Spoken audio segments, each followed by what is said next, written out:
Hoy vamos a explicar algo que 2 o 3 personas han pedido o han preguntado por ello, porque lo dijimos, lo mencionábamos en los vídeos anteriores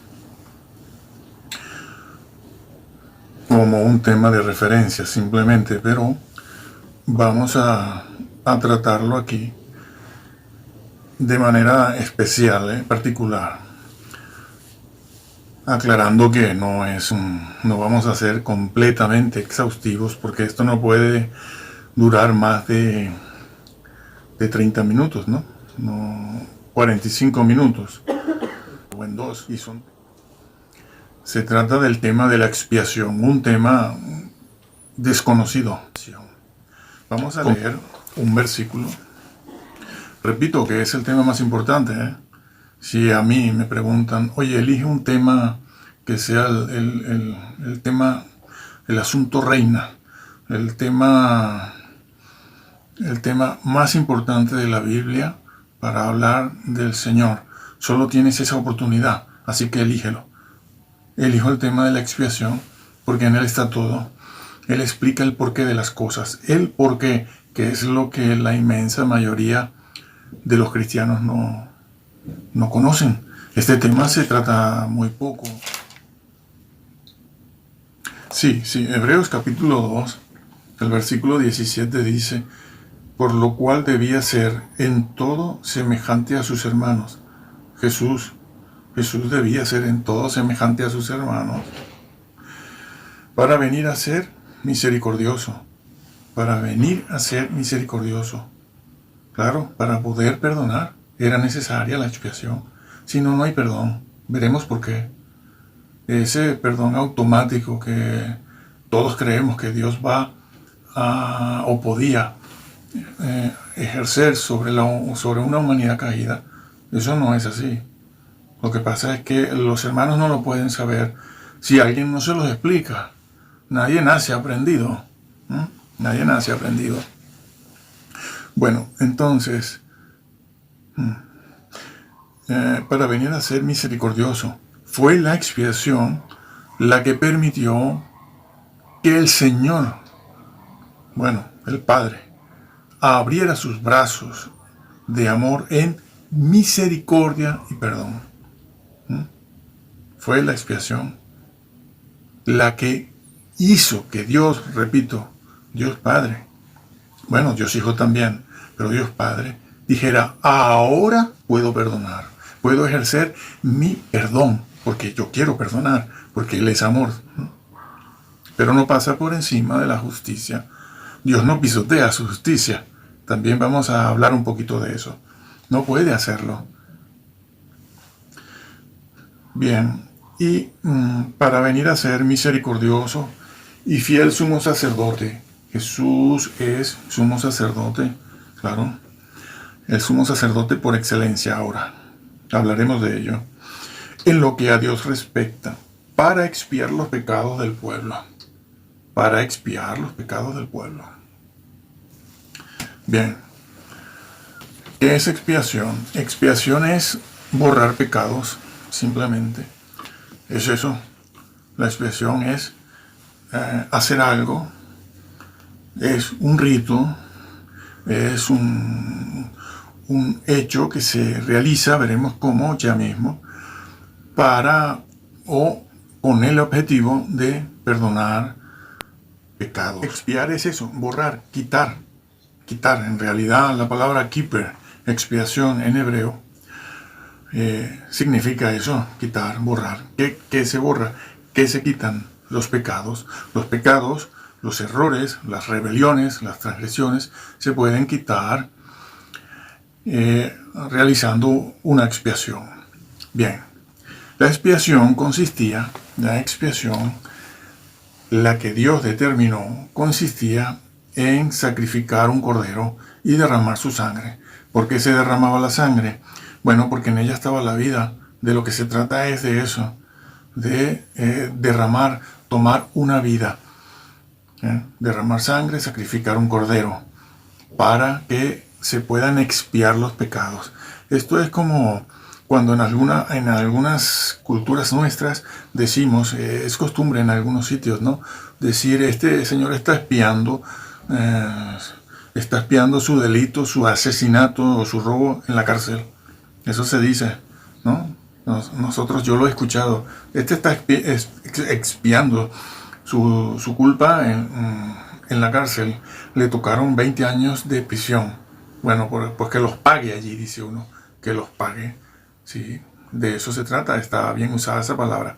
Pero nosotros la vamos a usar en el contexto bíblico tal y como Dios lo enseñó, porque el concepto de expiación y su práctica y su propósito objetivo no lo impuso el pueblo hebreo, no lo dio a conocer el pueblo hebreo, no lo diseñó el pueblo judío. Fue Dios mismo quien dio ese medio para aplacar su propia ira. Porque la expiación, en definitiva, al final, lo que trata de conseguir es quitar el pecado del hombre, borrarlo, si es posible, quitarlo, borrarlo, y entonces la ira de Dios desaparece, se quita la ira de Dios, quitarla, ¿sí? Quitar la ira de Dios. ¿Cómo se lograba esto? Bueno, sacrificando un cordero. ¿De dónde viene este tema de los corderos, el sacrificio de corderos? Viene de ahí. Es decir, que el hebreo, que era pecador, que había cometido un delito, que era un transgresor en algún aspecto de la ley moral, quedaba bajo la ira de Dios. Y esto, ¿por qué es así? Porque eso sucedió primero en el Edén. Cuando Adán pecó, la primera pareja humana pecó, transgredió las leyes de Dios. Allí el hombre tomó una decisión, no fue un error, como hemos dicho tantas veces. No fue un error que cometió Adán, eso fue una decisión consciente. Se sabía lo que se estaba haciendo, ellos lo sabían. Sabían que era una ofensa abierta a Dios, lo conocían. Y por eso, en el Edén. Allí en el Edén, pues había el árbol del bien y del mal, porque estaban juntos, porque el universo es un universo moral. El universo es un universo moral, así fue creado antes de que Adán y Eva estuviesen allí, en el paraíso ese, en el Edén. Y no fueron puestos los árboles en formas separadas, el árbol del bien por un lado, el árbol del mal por otro, y por otro el árbol de la justicia, que es el árbol de la vida. Justicia es vida, sino que es el árbol del bien y del mal juntos, porque estamos en un universo moral. Todo es moral, absolutamente, porque Dios es santo, como hemos dicho. Su nombre es santidad, decía Isaías. Su nombre es santidad y habita en santidad también. Eso no lo dice del amor. La Virgen María, cuando se encontró con Elizabeth, que llevaba también en su vientre al Bautista, después de intercambiar unas palabras, la Virgen allí realiza lo que conocemos como el canto de María, ¿no? Muchos lo conocen así, como el canto de María, donde ella alaba al Señor. Ella se tiene por una sierva agraciada por el Señor, bendita entre las mujeres. Y cuando está hablando del Señor, diciendo que poderoso es Dios, poderoso es Dios, poderoso es el Padre, Dios, dice, santo es su nombre. ¿Sí? Ella también, el pueblo hebreo, judío, el pueblo de la fe, sabía que su nombre era el santo. Esos somos nosotros que no nos enseñan eso. Y no lo podemos saber si alguien no nos dice que eso es así. Su nombre, porque la santidad es la esencia de Dios. No solo es un atributo de Dios, como puede ser precisamente el amor o la justicia es un atributo que se desprende de la santidad, o la lealtad, la fidelidad, la benignidad, la grandeza, la omnipresencia. Todo eso son atributos de Dios, pero la esencia de Dios es deidad. Y esa deidad es santidad. Por eso su nombre, entre otros, Yahvé, etc., su nombre es el Santo. como lo calificó Isaías y como la bendita Virgen María lo dice, lo reconoce, y es ella quien tiene que hacerlo. Y si ella lo dijo, qué mujer, qué mujer. No la comparen, por favor, con nadie más. Ya hablaremos a lo mejor de esto después. Pues así, el universo es un universo moral donde Adán tomó una decisión consciente, habiendo previamente siendo advertido de que si comía de ese árbol del bien y del mal, los dos están juntos, repito, porque estamos en un universo moral. A Adán se le había advertido que si comía de él, sufriría una muerte eterna. Es decir, la sentencia era esa, muerte eterna, porque a una ley quebrantada le corresponde una sentencia. La sentencia en este caso, a una ley quebrantada, a un mandato, era una ley universal, no era una cosita de andar por casa, era una ley universal. Si tú comes, es decir, si tú desobedeces, si tú decides ir por el bien y por el mal, tú mismo, según tus criterios, te independizas de mí y sigues tu propio gobierno, la sentencia es esta. Tendrás que sufrir esta sentencia porque eres un ente libre. Yo he creado seres libres, no robots, no robots. Bueno, esa sentencia recayó sobre Adán. Muerte eterna. Desde ese momento él murió. Claro que no murió en ese momento físicamente, pero todas sus facultades murieron, sí, claro. Quedaron totalmente sus facultades desorientadas, las facultades que Dios puso en el hombre, como por ejemplo el amor, el sexo, la justicia propia que el hombre debe tener e impartir, quedó completamente desorientada. ¿Cómo se nota, hombre, en el egoísmo?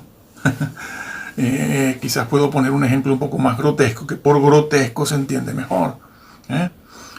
Dios creó a un hombre y una mujer, ¿no? Uno para uno. Pero a partir de ahí, un poco más adelante, no inmediatamente, pero más adelante, el hombre ya tenía 2 mujeres, 4 mujeres, 5 mujeres, etcétera, etcétera. De lo cual a su vez originó una grandísima injusticia por el tema del aborto, por el tema de sacrificios de niños, por el tema de la pedofilia, allí, en aquel momento, no aquí ahora, no, originó eso, mujeres abandonadas, mujeres sacrificadas, injusticias familiares tremendas que se originaron porque el hombre perdió la orientación de su propósito y del propósito con el cual Dios puso en el hombre el acto sexual, el sexo, que está muy bien, ¿no? Eso no lo creó el diablo, como creen muchos, eso lo creó Dios. Pero el sexo sí, cómo no, pero dentro del marco donde Dios lo puso, que era Eva, la esposa, la mujer, tu mujer, madre de tus hijos, etc. Todo eso quedó desorientado completamente, ¿no? Todas esas facultades del hombre, la lealtad también, la fidelidad, la capacidad intelectual creativa, todo eso quedó desorientado completamente.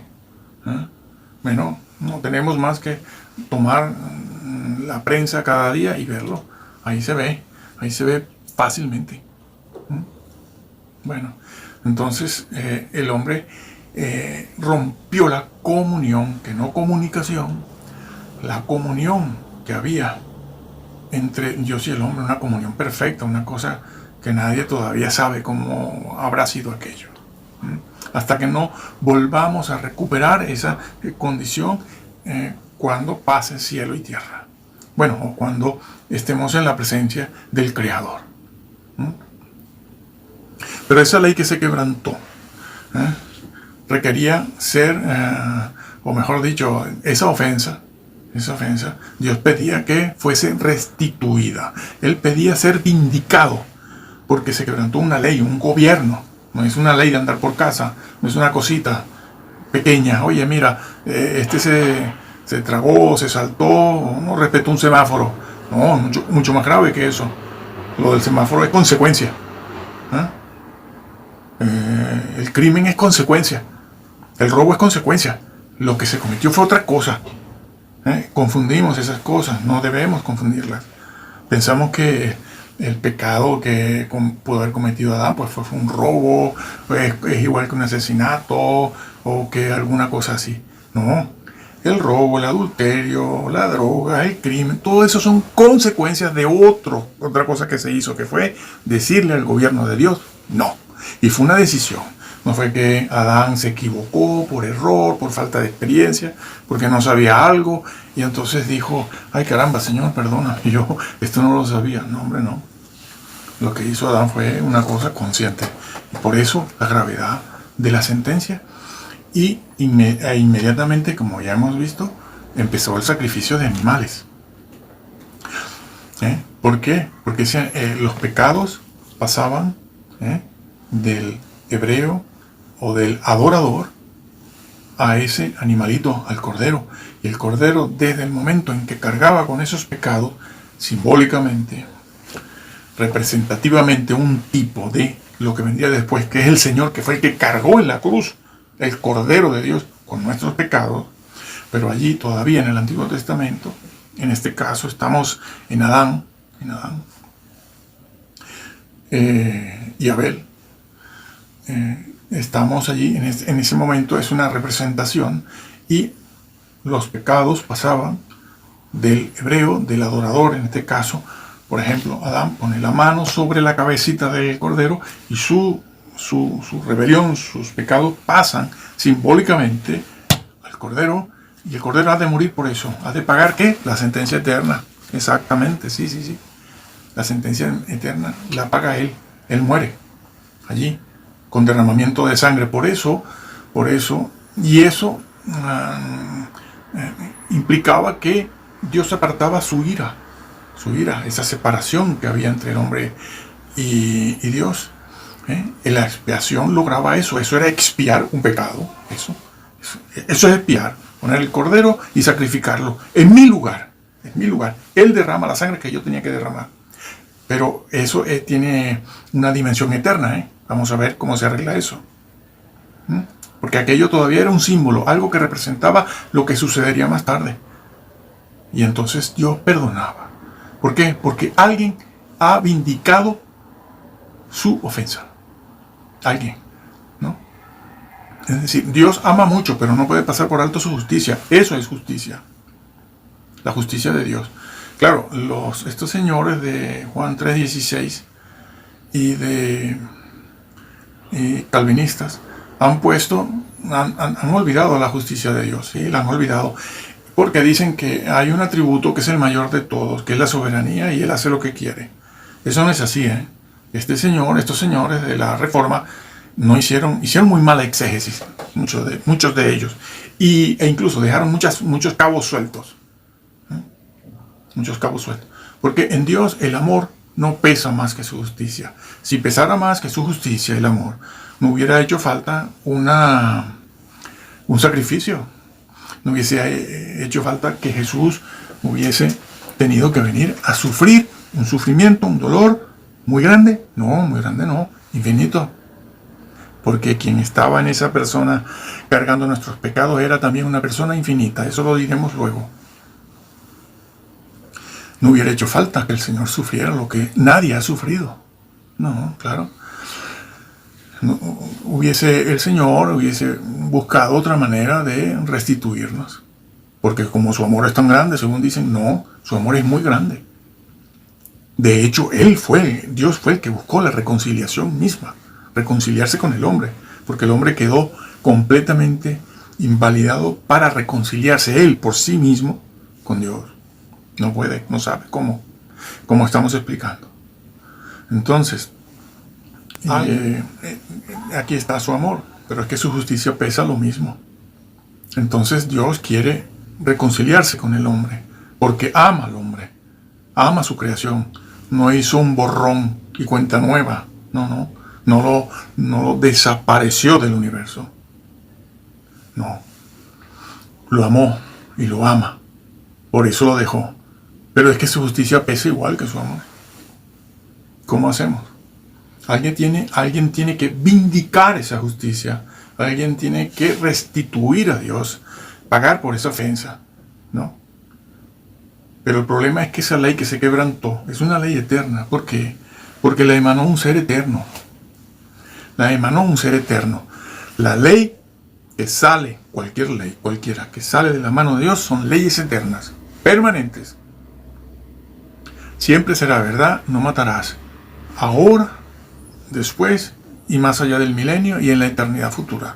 Siempre será de verdad. ¿Por qué? Porque Dios es un ser moral. Convénzanse de eso. Él es un ser moral. No pasa por alto su ley. Y como Él es eterno, sus leyes son eternas. Siempre será verdad eso de no matar. Será eterno. Y la sentencia que recae sobre quien quebrante esa ley es una ley eterna. También permanente. Eterna. El infierno es eterno. Claro, por eso no les gusta a estos señores que la han negado, ¿no? Han negado. Tan fácil que es demostrar la existencia del infierno como algo, un hecho real y eterno. Eterno, eso es justicia, eso es moral. Las cárceles estarán ahí siempre hasta que se acabe la tierra. Y hay gente que paga pena, una pena de cárcel eterna también, hasta el día que se muera.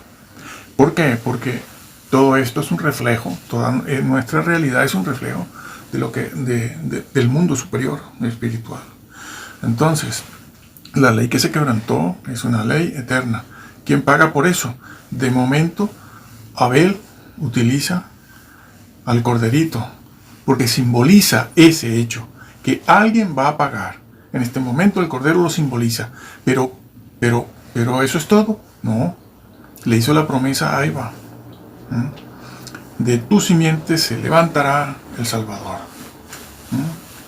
De tu simiente se levantará uno que va a ser el Cordero de Dios. El Cordero de Dios va a ser el Cordero de Dios, el que Dios pone. ¿Por qué? Porque si la sentencia es eterna, si la ley que se quebrantó es eterna, el que la repone, el que va a vindicar a Dios, la ofensa hecha, a pagar por esa ofensa, tiene que ser un ser eterno, señores. También, ¿no? A lo uno le corresponde lo otro. A lo uno le corresponde lo otro. Claro, sí. Una ley con una magnitud, un calibre eterno, con una sentencia eterna. ¿Quién va a pagar por eso? Pues un ser eterno, con el mismo calibre. Es como si un señor asesina, intencionalmente va asesinando a las personas por ahí y ha matado, asesinado a 4 personas. De repente le cae un año de cárcel nada más. Un año de cárcel. Y esos asesinatos sangrientos y crueles que este señor cometió sin compasión alguna. A ese señor que hizo eso tan grave, solo le sale un año de cárcel. Bueno, enseguida están los familiares reclamando, eso no es justo. ¿Por qué? Porque no, una cosa no compensa a la otra. No es coherente, no hay justicia. No hay justicia. Este señor mató a 4 personas. Pues le ha de tocar una pena, una cárcel que se equipare con la gravedad de esos asesinatos, que puede ser 50 años o toda la vida, o pena de muerte, sí existe en ese país. Claro, esto es lo mismo. Esto es lo mismo. Esto es lo mismo. ¿Quién puede pagar? A un Dios eterno, santo, que se llama santo, que habita en santidad, que María lo calificó de santo, el santo. La otra expresión, el santo de Israel, que se le aplicó a Jesús, el santo, yo sé, los demonios. Hoy en día hay algunos grandes grupos que dicen que creen en Jesús como el Salvador, pero lo ponen como un Dios menor o como un ángel. Hablaremos de eso ya mismo. Cuando los demonios mismos, allí en el siglo I, cuando vieron a Jesús, dijeron: tú eres el santo de Dios. Tú eres el santo, sabemos quién eres, el Hijo de Dios. Entiéndese bien cómo se emplea la palabra santo allí, como se emplea en Hebreos 7, 27, 26. Lo leeremos, ¿sí? En Hebreos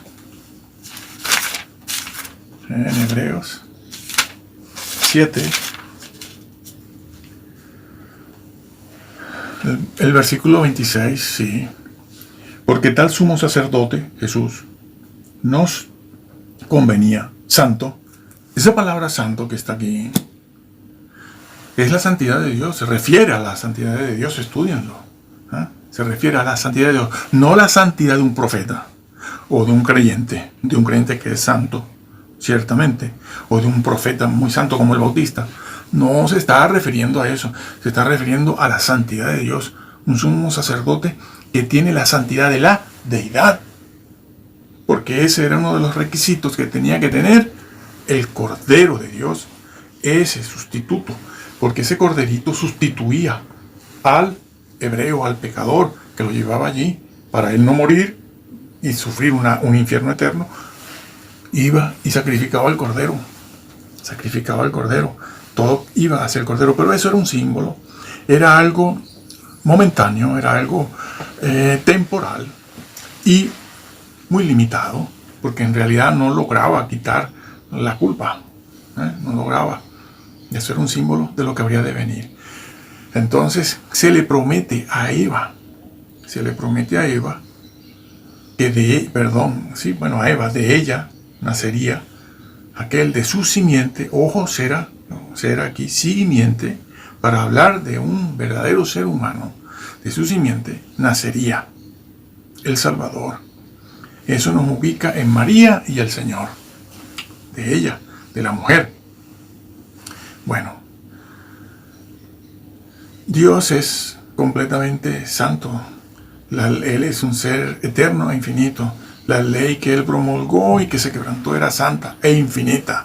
La sentencia era santa e infinita. ¿Quién puede ser el sustituto?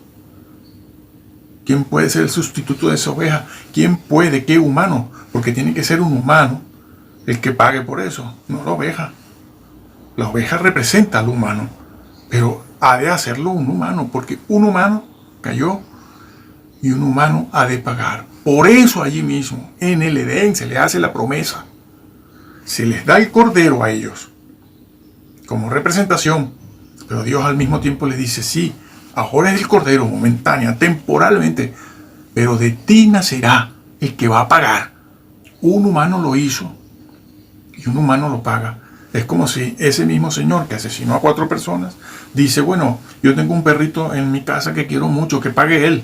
El perrito va a pagar, pero si él no ha hecho nada, bueno, no importa, pero que lo pague él. No, hombre, no, qué pifia. No caigamos en cuestiones chabacanas, ordinarias, esas bajezas, porque ni simpleza es.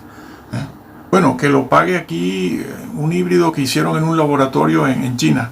Aquí esto es mitad humano y mitad perro, que lo pague él, que lo pongan en la cárcel a él. Hombre, por Dios. Pero si eso no es un ser, eso no es un ser humano.